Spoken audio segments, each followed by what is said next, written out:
तो अगर मैं बात करूँ यहाँ पर बिग ओ नोटेशन की, तो एक और चीज़ यहाँ पर देखना इम्पॉर्टेंट है कि ये जो मेरा पर्टिकुलर फंक्शन था इसके लिए बेस्ट केस क्या रहेगा, वर्स्ट केस क्या रहेगा। तो अगर मैं यहाँ पर बात करता बेस्ट केस की, तो यहाँ पे बेस्ट केस क्या होता है कि जो मेरी एरे है उसके अंदर एलिमेंट ही एक है, तो उस केस के अंदर ये मेरी एग्जीक्यूट होती सिर्फ 1 टाइम्स। और यहाँ पर वर्स्ट केस क्या होगा, वर्स्ट केस यहाँ पर ज़्यादा से ज़्यादा क्या हो सकता है कि जो मेरी एरे थी उसके अंदर लेट से 3 4 5 1 इस तरीके से था, तो ये again O n times execute होगी, जिसको हम मोटा मोटा कह सकते हैं कि क्योंकि इसके अंदर 4 एलिमेंट्स है तो ये 4 टाइम मैक्सिमम एग्जीक्यूट होगी, ऐसा हम इसको मोटा मोटा मान के चल सकते हैं। अब यहाँ पर अगर मैं बात करता लेकिन दूसरे वाले की, ये तो था जब हमारा लीनियर था केस, लेकिन अगर मैं यहाँ पर बात करूँ बिग ओ नोटेशन में केसेस की और इसमें मैं बात करूँ दूसरे वाले फंक्शन की, तो यहाँ पर जहाँ पर हमने टाइम कॉम्प्लेक्सिटी कैलकुलेट करी थी क्या आया था, n मल्टीप्लाई बाय n। अब इसकी सबसे ज़्यादा ख़राब बात क्या है, इसकी सबसे ज़्यादा ख़राब बात ये है, अगर आप इस तरीके से देखो, मान लो मेरी एरे 4 3 2 1 कैसी भी हो मेरी एरे, हर बार मैं पहले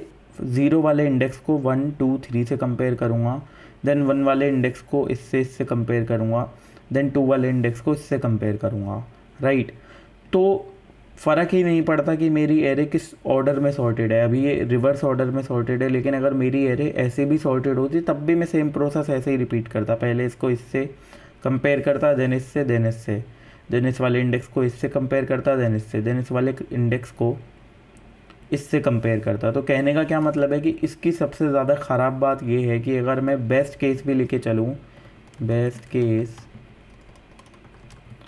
बेस्ट केस यहाँ पर क्या होगा कि मेरी एरे है 1 2 3 4, तो इस केस के अंदर भी ये कितनी बार रन होगा, ओ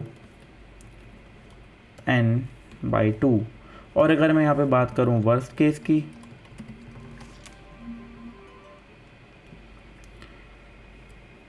तो वर्स्ट केस के अंदर भी यहाँ पर मान लो 4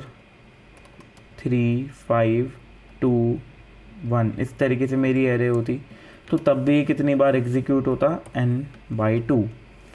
तो इसीलिए ये वाला जो मेरा एल्गोरिदम है ये बेकार है अगर मैं कंपेयर करूं अपने पहले वाले एल्गोरिदम से, क्योंकि यहाँ पर बेस्ट केस में भी मेरे इतनी बार एग्जीक्यूट होनी है, वर्स्ट केस में भी, तो इससे ज़्यादा ख़राब बात और क्या हो सकती है।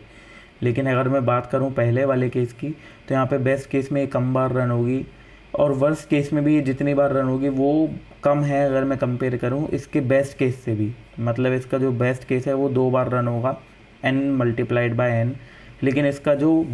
वर्स्ट केस भी है पहले वाली एल्गोरिदम का वो भी एक ही बार रन होगा n टाइम्स।